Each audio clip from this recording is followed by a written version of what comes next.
Okay, hi everyone. Now we're going to learn about major depressive disorder. So first and foremost, let's just go over some general stuff. People can experience day-to-day highs and lows, right? But when their disturbances of mood reach a point of clinical significance, they may be considered to have a depressive or bipolar disorder. In the DSM-5, these two disorders, sometimes referred to as mood disorders, carry a set of criteria that allow clinicians to establish whether their clients show alterations in mood that significantly deviate from the individual's baseline or ordinary emotional state. Okay, so we all have highs and lows, but if your moods are significantly deviating, then it may have a clinical significance. So let's look into this. So let's discuss depressive disorders, okay? A depressive disorder is characterized by periods in which, among other symptoms, an individual experiences an unusually intense, sad mood. And when you feel an unusually intense, sad mood, it's called dysphoria, okay? So,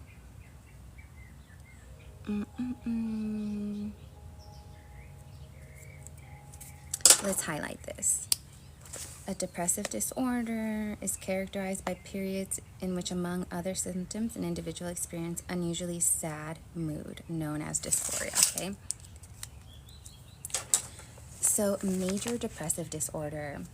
Major depressive disorder consists of acute but time-limited periods of depressive symptoms that are called major depressive episodes, okay? So major depressive disorder is when you basically will have multiple time-limited depressive, periods. And those little periods, when you do feel depressed, those are called major depressive episodes. They're little episodes, okay? It's like a TV show. Like, let's say, like, the name of the TV show is, like, like pressure cooker. But each little episode has a different name, okay? So in this case, the TV show would be major depressive disorder, but each episode would be major depressive episode. So considered one of the priority conditions covered by the World Health Organization, aka the WHO, followed by low back pain and headache disorder, major depressive disorder is the third leading cause of disability worldwide, with an estimated prevalence of 14.3%. Low back pain and headache disorders are part of the disabilities worldwide. That's interesting. Anyway, in the United States, the lifetime prevalence of major depressive disorder is 16.6% of the adult population.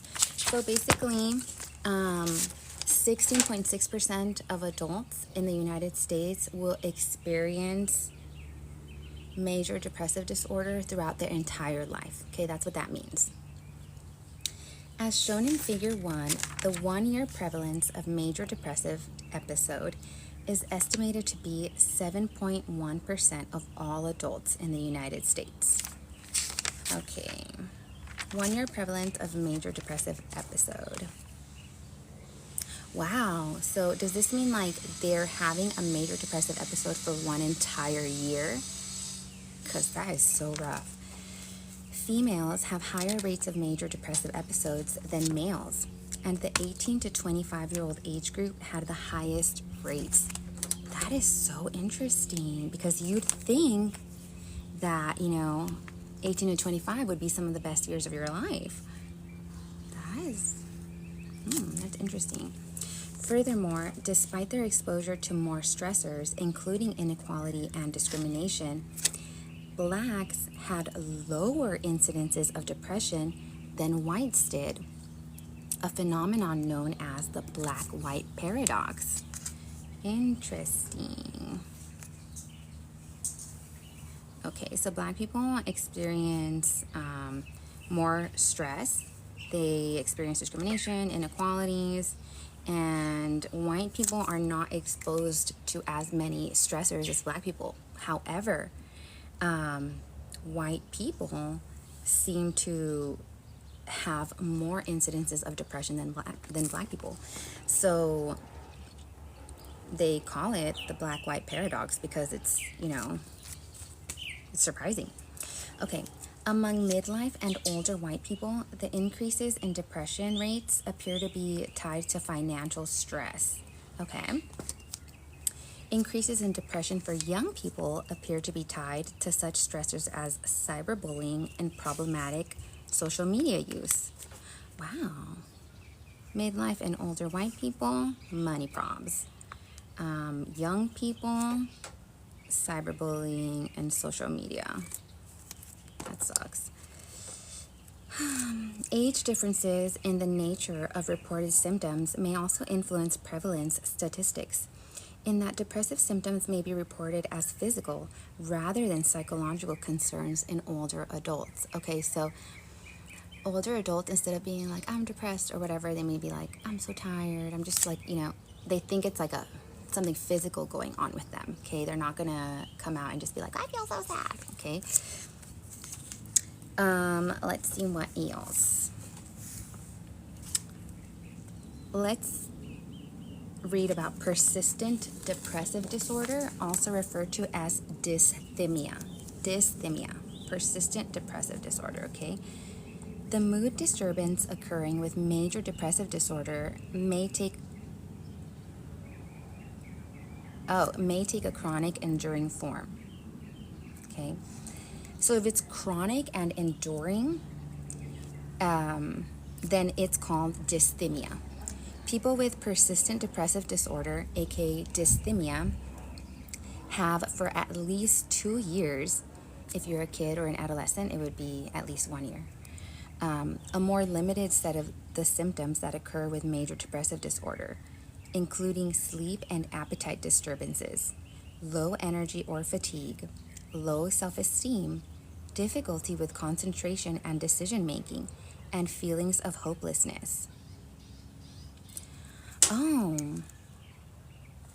hold on. Individuals diagnosed with persistent depressive disorder alone currently do not meet the criteria for a major depressive episode, which requires that the client meet 5 of the criteria outlined in Table 1. Okay, so this is a little bit misleading because it says mood disturbance occurring with major depressive disorder may take a chronic and enduring form.